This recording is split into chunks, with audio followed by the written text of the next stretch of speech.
केडो तुझे कान लुछा थी ही औरत जो एहसास है। केडो तुझे कान लुछा थी तुझे नाही हाण लुछा थी तुझे नाही हाण लुछा थी तू छा जानी रोल साजन वात मुंहिंजो खोल साजन। तोलाए ॾाढी मांदी आहियां तोलाए ॾाढी मांदी आहियां पल बन हिकिड़ो वांदी आहियां सार तुंहिंजीअ में बाख फुटे थी लुछंदे आखिर रात फुटे थी सार तुंहिंजीअ में बाख फुटे थी लुछंदे आखिर रात फुटे थी तूं त पको थी वेठो आहीं दूर यको थी वेठो आहीं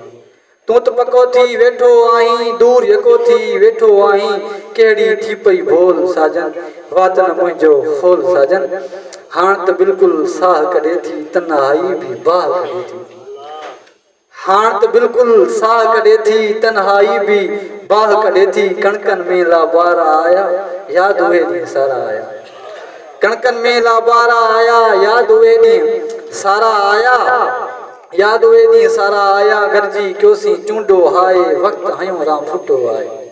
गरजी क्योसी चूंडो आए वक़्तु हणियो राम फुटो आए ॾींहं वरी से गोल साजन वात न मुंहिंजो खोल साजन। हाण मां तोखां विसरी वई आहियां दिलि तुंहिंजीअ मां निकिरी वई आहियां हाण मां तोखां विसरी वई आहियां दिलि तुंहिंजीअ मां निकिरी वई आहियां छो जो शहरी ख़्यालु रखी थो हाण वरष्टी में तूं पढ़ी थो छो जो शहरी ख़्यालु रखी थो हाण वरष्टी में तूं पढ़ी थो कंहिंसां अखि अड़ाई शायदि यादि न मुंहिंजी आई शायदि पधरा कहिड़ी पोल साजन वात न मुंहिंजो खोल साजन। लख लाइक बाबा तुंहिंजी सिंह अखियूं अणॼाण सां अटकियूं अखियूं अणॼाण सां अटकियूं अखियुनि खे केरु सम्झाए अखियूं अणॼाण सां अटकियूं अखियुनि खे केरु सम्झाए कखियूं हिन नींहं जे नांगनि कखियुनि खे केरु सम्झाए समूरो रत गुलाबनि जो खणी थियूं खाज कनि पंहिंजो समूरो रत गुलाबनि जो खणी थियूं खाज कनि पंहिंजो भला अणॼाण माखीअ जे मखियुनि खे केरु सम्झाए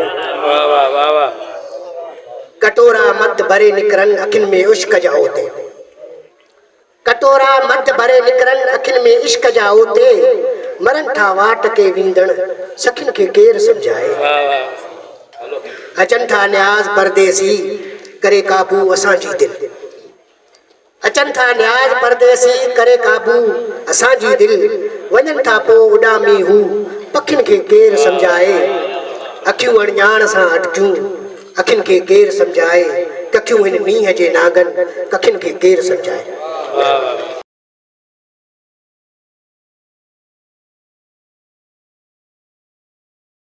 ऐं वधीक ताज़ा तरीन ख़बरनि लाइ ॾिसंदा रहो सिंध आवाज़ TV न्यूज़ ऐं सब्सक्राइब करणु न विसारींदा।